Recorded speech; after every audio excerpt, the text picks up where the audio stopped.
Hello friends, super magic રસોઈમાં મિત્રો હું આપનું સ્વાગત કરું છું।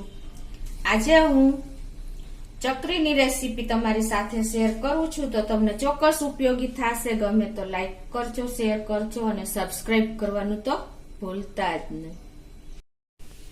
તો મિત્રો આપણે ચકરી તો બહુ બનાવી છે, પણ આ એક અલગ જ ચકરી છે। તમને ઇન્ગ્રેડિયન્ટ પણ વધારે છે એટલે હું તમને બતાવી દઉં। એમાં જો મેં આ 1 કપ ચોખાનો લોટ લીધો છે, 1 કપ ચણાનો લોટ છે અને 1 કપ ઘઉંનો લોટ છે અને 1 ટેબલ સ્પૂન જેવી આપણે આદુ મરચાની પેસ્ટ છે, રૂટીન મસાલામાં જીરું, લાલ મરચું, હિંગ અને હળદર અને તેલ અને છાશ અને તળવા માટે તેલ। તો આટલા ઇન્ગ્રેડિયન્ટ આપણે લેશું। તો હવે આપણે ચકરી બનાવવાનું ચાલુ કરીએ। મિત્રો આ ચકરી છે ને આપણે નથી લોટ બાફવાનો કે નથી આપણે પાણીનો જરૂર પડે। તો આપણે હવે બનાવવા માટે જો મેં ઘઉંનો 1 કપ લોટ લીધો છે, આપણે જે રોટલીનો લોટ હોય ને એ જ છે, અને 1 કપ આપણે ચોખાનો લોટ લીધો છે।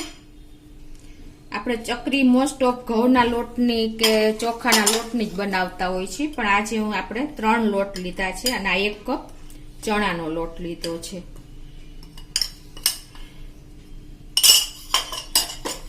હવે આ લોટ બધા આપણે મિક્સ કરી લેશું અને આને આપણે કોઈ બાફવાની કોઈ જાતની ઝંઝટ નથી। અને હવે એમાં આપણે મસાલા કરશું। 1 ટીસ્પૂન જેવું લાલ મરચું પાવડર નાખશું, 2 ટીસ્પૂન ધાણા જીરું, 1/4 ટીસ્પૂન હિંગ અને અડધી ટીસ્પૂન હળદર પાવડર।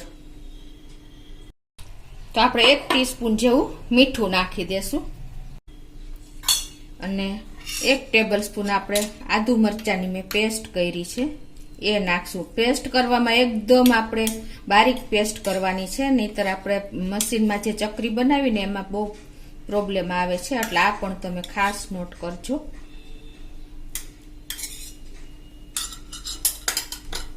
અને હવે આ બધું આપણે મિક્સ કરશું અને 1 ટેબલ સ્પૂન જેવું તેલ નાખશું।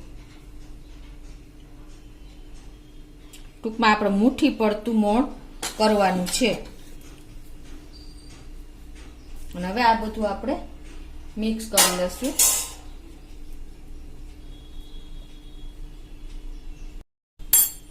હવે આપણે આ બધું જો મિક્સ થઈ ગયું છે અને આવી રીતે મુઠ્ઠી પડતું મોણ આપણે આવે ને એટલું આપણે લેવાનું છે જો। અને હવે એમાં આપણે 1 ટેબલ સ્પૂન જેવા સફેદ તલ નાખી દેશું અને હવે આપણે આ લોટ પાણીથી નથી બાંધવાનો, છાશથી બાંધવાનો છે, એટલે એકદમ આપણી ચકરી ખટ્ટી અને ટેસ્ટી થશે। છાશ પણ બહુ ખાટી આપણે નથી લેવાની, મોરી જ છાશ લેવાની છે। આને હિસાબે આપણા લોટમાં બોન્ડિંગ સરસ રહેશે, એટલે આપણે આ રીતે સોફ્ટ લોટ તૈયાર કરવાનો છે। આ રીતે છાશ નાખતા જાશું અને આપણો લોટ તૈયાર કરી લેશું બાંધીને।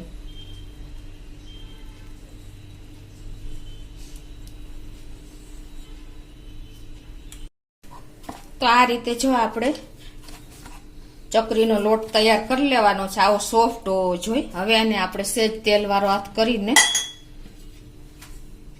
લગાવી લેશું।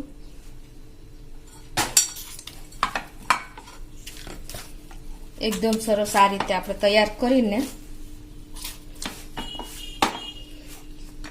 હવે આને 10 મિનિટ આપણે રેસ્ટ આપી દેશું ઢાંકીને।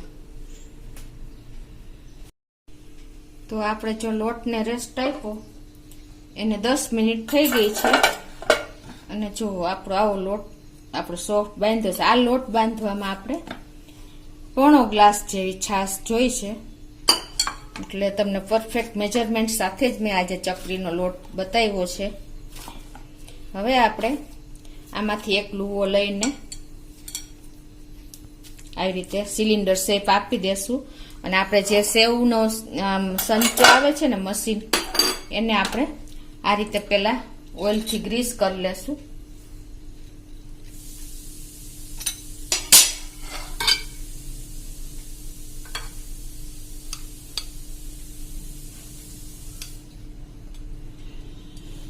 અને પછી આપણે આ રીતે એમાં જે આ સિલિન્ડર શેપનો લોટ છે એ નાખી દેશું.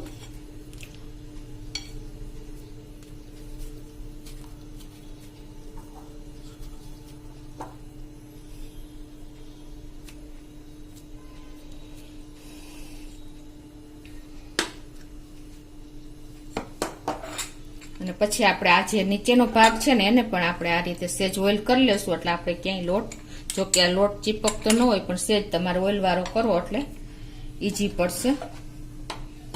હવે આને આપણે પેક કરી દઈશું.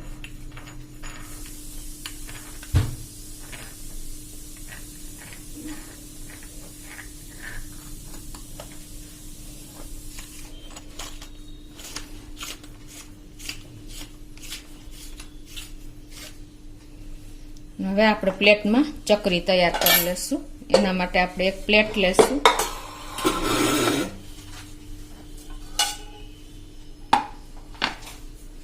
અને એમાં આપણે જો આ રીતે રાઉન્ડ શેપમાં અંદરથી બહારની સાઈડ જાય ને એ રીતે આપણે ચકરીનું જે તમને બતાવી મેં સ્ટારની ચકરી હોય છે ને એ આપણે લીધી છે. અને આ રીતે આપણે ફેરવતા જાશું.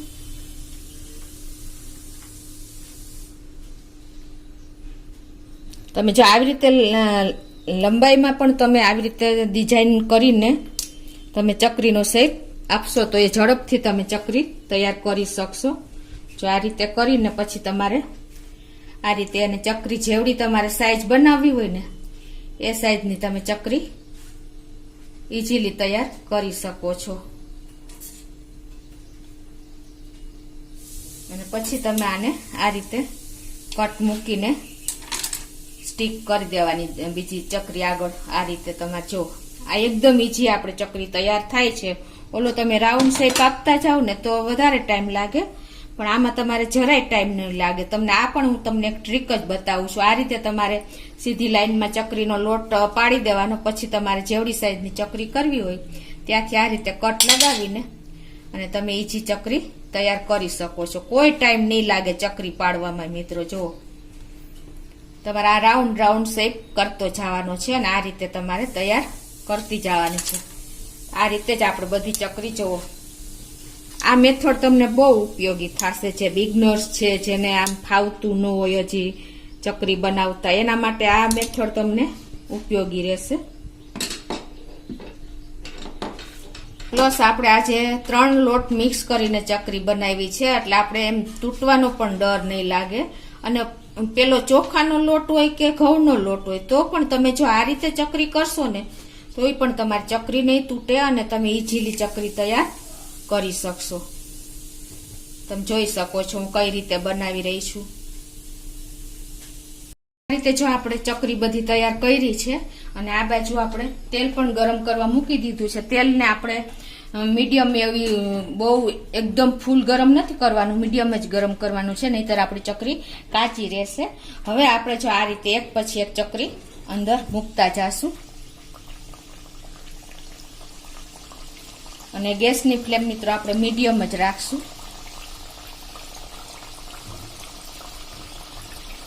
આ રીતે જેટલી તેલમાં આવે એટલી મૂકતા જાશું અને આપણે 2 થી 3 મિનિટ પછી આપણે એને ટર્ન કરી લેશું. મિનિટ થાય ને એટલે આપણે ચકરી જો ઉપર આવી જાય છે પછી એને આપણે આ રીતે ટર્ન કરી લેશું અને પાછી 2 મિનિટ થાય એટલે આપણે એને લઈ લેશું. રીતે જો આપણે 3 મિનિટ જેવું થયું છે. ટોટલી આપણે 5 મિનિટ જેવું થયું છે મીડિયમ ફ્લેમ ઉપર. અને આપણી ચકરી પણ જો એકદમ સરસ તરાઈ ગઈ છે.